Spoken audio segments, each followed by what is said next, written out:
hedging with options. In the previous section, we considered investing with options. Now we're going to look at hedging with options. So what's the difference?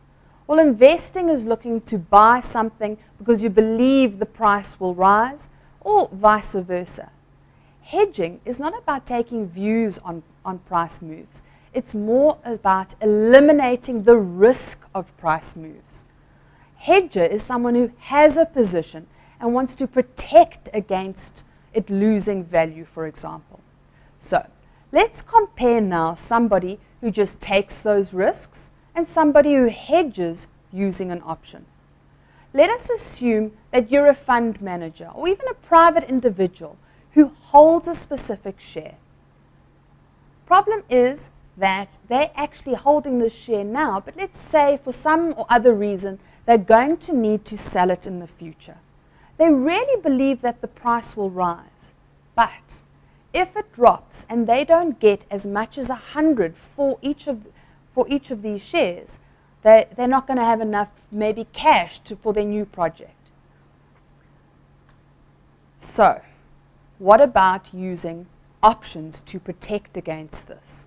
What about buying a put option, which means that if the market does drop, you will not have to sell at this lower price. And in fact, your portfolio will have been protected against these share drops, and you will still lock in to the strike price of 100. Well, this is way better than taking all the risks. You'll be able to sell at the higher strike rate. So let's consider what happens if the price rises. Remember, you actually believed that the price would rise as a hedger, but you wanted a protection in case you were wrong. Well, if you did nothing and just wait, you took the risks of being wrong. If the market did go up, well, all is well and you're able to sell your shares at the highest strike price.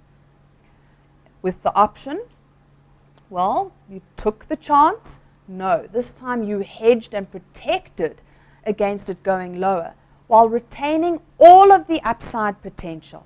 And your put will simply expire and you will still be able to sell your shares at the higher price.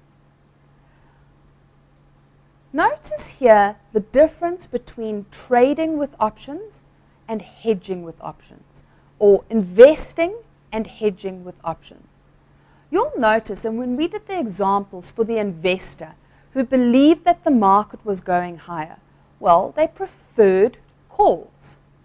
They wanted to exercise the option. This isn't so necessarily with the hedger. In fact, the hedger now prefers a very different profile. Let's have a look at that slide and understand it a bit better.